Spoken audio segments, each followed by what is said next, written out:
Leituras do livro da Bíblia. Dando continuidade às leituras do livro da Bíblia, estudaremos os capítulos do livro do profeta Daniel nos capítulos 8, capítulo 9, capítulo 10 e capítulo 11. Escutemo-nos e lemos juntos neste exato momento. Daniel 8. O carneiro e o bode. No terceiro ano do reinado de Baltazar, eu, Daniel, tive uma visão, continuação daquela que eu tinha tido anteriormente. Nessa visão, eu me achava na fortaleza de Susa, na província de Elão, e eu me vi, sempre em visão, às margens do Ulai. Erguendo os olhos, eis que vi um carneiro, o qual se achava em frente ao rio.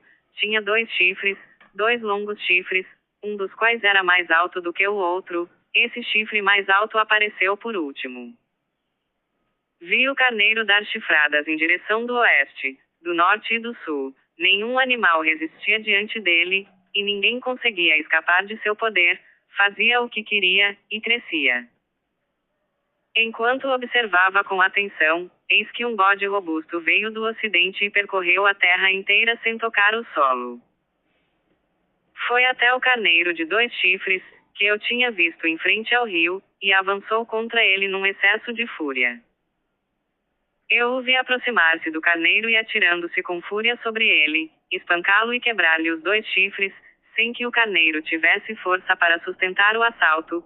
O bode jogou por terra o carneiro e o calcou aos pés, sem que alguém interviesse para subtraí-lo ao ataque de seu adversário. Então o bode tornou-se muito grande, mas, assim que se tornou poderoso, seu grande chifre quebrou-se e foi substituído por 4 chifres que cresciam em direção dos 4 ventos do céu. De um deles saiu um pequeno chifre que se desenvolveu consideravelmente para o sul, para o oriente e para a joia dos países. Cresceu até alcançar os astros do céu, do qual fez cair por terra diversas estrelas e as calcou aos pés. Cresceu até o chefe desse exército de astros, cujo holocausto perpétuo aboliu e cujo santuário destruiu. Por causa da infidelidade, além do holocausto perpétuo foi-lhe entregue um exército. A verdade foi lançada à terra, o pequeno chifre teve êxito na sua empreitada. Ouvi um santo que falava, a quem outro santo respondeu: quanto tempo durará o anunciado pela visão a respeito do holocausto perpétuo, da infidelidade destruidora, e do abandono do santuário e do exército calcado aos pés? Respondeu: 2.300 noites e manhãs, depois disso o santuário será restabelecido. A interpretação da visão. Ora, enquanto eu contemplava essa visão e procurava o significado, vi, de pé diante de mim, um ser em forma humana. E ouvi uma voz humana vinda do meio do Ulai. Gabriel, gritava, explica-lhe a visão. Dirigiu-se então em direção ao lugar onde eu me achava. À sua aproximação, fiquei apavorado e caí com a face contra a terra. Filho do homem, disse-me ele, compreende bem que essa visão simboliza o tempo final. Enquanto falava comigo, desmaiei, com o rosto em terra, mas ele tocou-me e me fez ficar de pé. Eis, disse, vou revelar-te o que acontecerá nos últimos tempos da cólera, porque isso diz respeito ao tempo final. O carneiro de 2 chifres, que viste, simboliza os reis da Média e da Pérsia. O bode valente é o rei de Javã. Sua ruptura e o nascimento de 4 chifres em seu lugar significam 4 reinos saindo dessa nação, mas sem terem o mesmo poder. No fim do reinado deles, quando estiver cheia a medida dos infiéis, um rei surgirá, cheio de crueldade e fingimento. Seu poder aumentará, nunca porém por si mesmo, fará monstruosas devastações, terá êxito nas suas empresas, exterminará os poderosos e o povo dos santos. Graças à sua habilidade, fará triunfar sua perfídia, seu coração inchar-se-á de orgulho. A visão que te foi apresentada sobre as noites e as manhãs é perfeitamente verídica. Mas tu, guarda esta visão em segredo, pois ela se refere a dias longínquos. Então, eu, Daniel, desfaleci, Estive doente durante muitos dias. Depois disso recomecei a trabalhar nos serviços do rei. Fiquei atônito com a visão que tive, completamente incompreensível para mim. Daniel 9. A oração de Daniel. No primeiro ano do reinado de Dario, filho de Assuero, da estirpe dos Medos, que havia sido elevado ao trono do Império dos Caldeus. No primeiro ano do reinado, digo, eu, Daniel, lendo as Escrituras, tive minha atenção despertada para o fato de que o número de anos a passar-se, segundo a palavra do Senhor ao profeta Jeremias, sobre a desolação de Jerusalém, seria de 70 anos. Volvi-me para o Senhor Deus a fim de dirigir-lhe uma oração de súplica, jejuando e me impondo o cilício e a cinza. Supliquei ao Senhor, meu Deus, e fiz-lhe minha confissão nestes termos: Senhor, Deus grande e temível, que sois fiel à aliança e que conservais vossa misericórdia àqueles que vos amam e guardam vossos mandamentos. Nós pecamos, prevaricamos, cometemos maldade, fomos recalcitrantes, desviamo-nos de vossos mandamentos e de vossas leis. Não escutamos vossos servos, os profetas, que falaram em vosso nome a nossos reis, a nossos chefes, a nossos antepassados e a todo o povo da terra. A vós, Senhor, a justiça, e para nós a vergonha, como hoje acontece ao povo de Judá e de Jerusalém, a todo Israel, aqueles que estão perto e aqueles que estão longe, em todos os países aonde os haveis dispersado por causa das iniquidades que cometeram contra vós. Sim, Senhor, para nós a vergonha, para nosso rei, nossos chefes e nossos antepassados, porque pecamos contra vós. Ao Senhor, nosso Deus, as misericórdias e o perdão, porque nós nos rebelamos contra ele. Recusamos ouvir a voz do Senhor, nosso Deus. Todo o Israel transgrediu vossa lei e se desviou, a fim de não obedecer a vossa voz, por isso a maldição e a imprecação que figuram na lei de Moisés, o servo de Deus, caíram sobre nós, porque pecamos contra ele.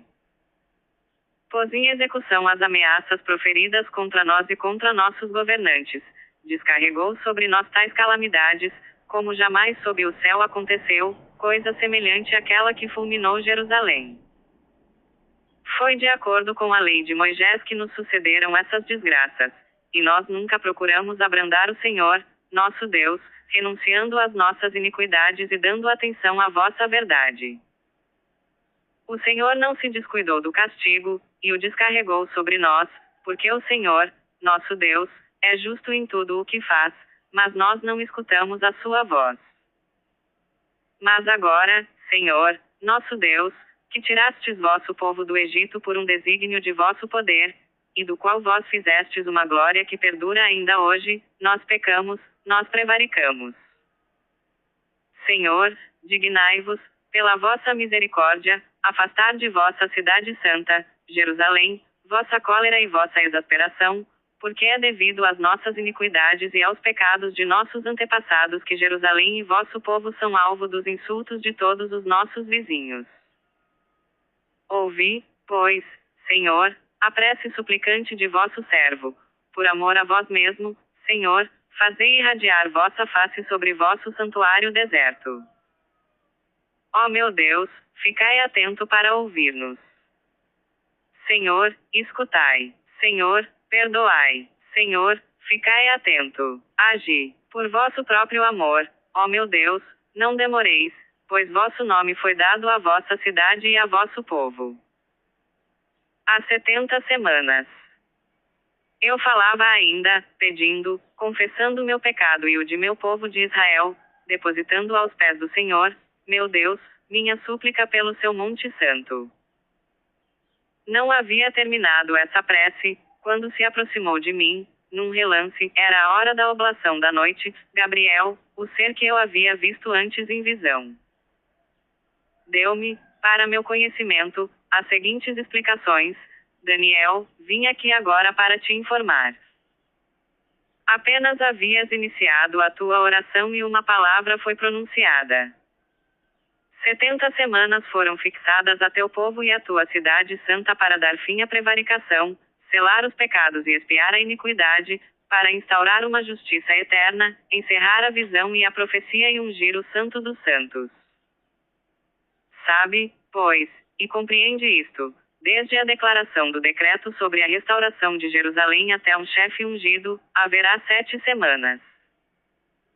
Depois dessas 62 semanas, um ungido será suprimido, e ninguém será a favor dele. A cidade e o santuário serão destruídos pelo povo de um chefe que virá. Seu fim chegará com uma invasão, e até o fim haverá guerra e devastação decretada. Concluirá com muitos uma sólida aliança por uma semana e no meio da semana fará cessar o sacrifício e a oblação. Daniel 10. A visão do homem vestido de linho. No 3º ano de Ciro, rei da Pérsia, um oráculo foi revelado a Daniel, cognominado Baltazar. Esse oráculo era verídico e anunciava grandes lutas. Daniel compreendeu o oráculo e teve conhecimento do sentido da visão. Naquele tempo, eu, Daniel, fiz penitência durante 3 semanas. Não provei alimento delicado algum, não passou em minha boca nem carne nem vinho. No 24º dia do 1º mês, encontrava-me à beira do grande rio, o Tigre. Levantando os olhos, vi um homem vestido de linho, cingia-lhe os rins um cinto de ouro de Ufaz. Seu corpo era como o crisólito. Eu, Daniel, era o único a ver essa aparição. Fiquei, portanto, sozinho a contemplar essa grandiosa aparição. As forças me abandonaram, a tez do meu rosto tornou-se lívida e eu desfaleci. Ouvi então esse homem falar, e, ao som de suas palavras, caí desmaiado, com o rosto por terra. Eis porém que uma mão me tocou, e fez com que me erguesse sobre os joelhos e as palmas das mãos. Daniel, homem de predileção, disse-me ele, presta atenção às palavras que vou dirigir-te. Levanta-te, pois tenho uma mensagem a te confiar. Como me falasse assim, levantei-me tremendo. Não temas, Daniel, disse-me, porque desde o primeiro dia em que aplicaste teu espírito a compreender, e em que te humilhaste diante de teu Deus, tua oração foi ouvida, e é por isso que eu vim. O chefe do reino persa resistiu-me durante 21 dias. Aqui estou para fazer-te compreender o que deve acontecer a teu povo nos últimos dias. Enquanto assim me falava, eu mantinha meus olhos fixos no chão e permanecia mudo. De repente, um ser de forma humana tocou-me nos lábios, abri a boca e falei. Como poderia o servo de meu senhor conversar com seu senhor, quando está sem forças e sem fôlego? Então o ser em forma humana tocou-me novamente e me reanimou. Não temas nada, homem de predileção. Que a paz esteja contigo. Coragem, coragem. Enquanto ele me falava, senti-me reanimado. Fala, meu senhor, disse, pois tu me restituíste as minhas forças. Sabes bem, prosseguiu ele, porque vim a ti? Vou voltar agora para lutar contra o chefe da Pérsia, e no momento em que eu partir virá o chefe de Javã. Mas, antes, far-te-ei conhecer o que está escrito no livro da verdade. Contra esses adversários não há ninguém que me defenda a não ser Miguel, vosso chefe. Daniel 11. Assim como eu, no 1º ano do reinado de Dario, o medo, mantive-me, junto a ele para auxiliá-lo e protegê-lo. Os reis do sul e os reis do norte. Agora vou manifestar-te a verdade. Haverá ainda 3 reis na Pérsia, o quarto ultrapassará todos os demais em riquezas. Quando suas riquezas o tiverem tornado poderoso, movimentará tudo contra o reino de Javã. Mas levantar-se-á um rei forte que dominará sobre um vasto império e fará tudo quanto lhe aprouver. Quando ficar poderoso, seu reino será desmembrado e dividido aos 4 ventos do céu, não passará à posteridade e não terá mais o mesmo poder. O rei do sul tornar-se-á poderoso, mas um dos chefes do seu exército ficará ainda mais forte e seu império será grande. Após alguns anos aliar-se-ão, a filha do rei do sul virá à casa do rei do norte para fazer o acordo. Um dos rebentos da mesma raiz levantar-se-á em seu lugar. Levará para o Egito até mesmo seus deuses cativos, assim como seus ídolos e seus objetos preciosos de ouro e de prata. Depois, durante alguns anos, abster-se-á de atacar o rei do norte. Este virá contra o rei do sul, mas voltará para a sua terra.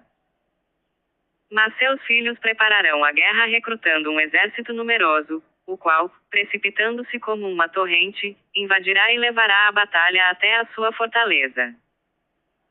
Irritado, o rei do sul sairá para atacar o rei do norte. Como porá em campo um numeroso exército, as tropas inimigas ser-lhe-ão entregues. Após o aniquilamento desse exército, encher-se-á de orgulho, mandará matar dezenas de milhares de homens, sem ficar mais forte por isso. O rei do norte organizará novamente um exército mais numeroso ainda que o primeiro, e alguns anos depois avançará em meio a enormes tropas e a um grandioso aparato. Nesse momento, muitos se levantarão contra o rei do sul. O rei do norte virá então, destruirá trincheiras e tomará fortalezas. Os exércitos do rei do sul, mesmo as suas tropas de escol, não se manterão. O invasor agirá à sua vontade sem que ninguém possa enfrentá-lo. Deter-se-á no país que é a joia da terra. Empreenderá a conquista do reino do sul. Depois voltar-se-á contra as ilhas e tomará diversas. Porém um chefe militar porá fim à sua soberba, e fá-lo a pagar sua injúria. Então voltar-se-á contra as fortalezas de sua terra, mas tropeçará, cairá e acabará desaparecendo. No lugar deste último será colocado um príncipe, que enviará um fiscal ao país que é a joia da terra. Em poucos dias ele será aniquilado, e não será nem por efeito de cólera nem de batalha. Em seu lugar, elevar-se-á um homem vil, sem nenhuma dignidade real, que surgirá repentinamente e apossar-se-á da realeza pelas suas intrigas. As tropas de invasão serão postas em fuga diante dele e aniquiladas, bem como o chefe da aliança. A despeito do pacto firmado com ele, agirá com perfídia, atacará e triunfará com poucos homens. Invadirá inesperadamente as regiões mais férteis da terra. Dará novo impulso às suas forças e a seu valor, atacando o rei do sul com um exército considerável. Por seu lado, o rei do sul entrará na luta com um exército importante e valoroso, mas não poderá resistir devido às intrigas urdidas contra ele. Seus comensais o aniquilaram. Com o coração repleto de desejos malévolos, os dois reis enganar-se-ão mutuamente à volta da mesma mesa, mas seus projetos fracassarão, porque o fim só virá no tempo determinado. Volverá a sua terra com grandes riquezas. Seu coração meditará o mal contra a Santa Aliança. No tempo previsto atacará de novo o sul, mas esta expedição não será semelhante à precedente. Navios de cetim o atacarão e ele desanimará. Dirigirá novamente sua fúria contra a Santa Aliança, tomará medidas contra ela, fazendo um pacto com aqueles que a abandonarem. Tropas sob sua ordem virão profanar o santuário, a fortaleza. Submeterá, com suas lisonjas, os violadores da aliança, mas a multidão daqueles que conhecem seu Deus manter-se-á firme e resistirá. Os homens doutos desse povo instruirão um grande número. Enquanto forem caindo dessa maneira, serão um tanto amparados. Muitos desses sábios sucumbirão, a fim de que sejam provados, purificados e branqueados até o termo final. O rei arrogante. O rei fará então tudo o que desejar, ensoberbecer-se-á, elevar-se-á no seu orgulho acima de qualquer divindade. Não respeitará nem os deuses de seus antepassados, nem a deusa querida das mulheres, nem divindade alguma. Mas venerará o Deus das fortalezas, no próprio local, um Deus desconhecido de seus antepassados, com ouro, prata, pedras preciosas e joias. Com o auxílio de um Deus estranho, atacará as muralhas das fortalezas. No final, o rei do sul e ele entrarão em luta. O rei do norte cairá sobre ele, como um furacão, com carros, cavaleiros e uma frota considerável, entrará na terra como uma torrente que transborda. Invadirá o país que é a joia da terra, onde muitos homens cairão, mas os edomitas, os moabitas, e a maioria dos amonitas escapar-lhe-ão. Apoderar-se-á de diferentes países. Pilhará os tesouros de ouro e de prata bem como tudo o que houver de precioso no Egito. Os líbios e os etíopes juntar-se-ão a ele. Mas, alarmado pelas notícias vindas do Oriente e do Norte, retirar-se-á como uma fúria, para destruir e exterminar uma multidão de povos. Erguerá os pavilhões de seu palácio entre o mar e a nobre montanha do santuário. Então alcançará o termo de sua vida e ninguém lhe prestará socorro. Amanhã, dando continuidade às leituras do livro da Bíblia, terminaremos o livro do profeta Daniel nos capítulos 12, 13, 14 e daremos início à leitura do livro do profeta Oséias, capítulo 1. Paz e bênçãos a todos.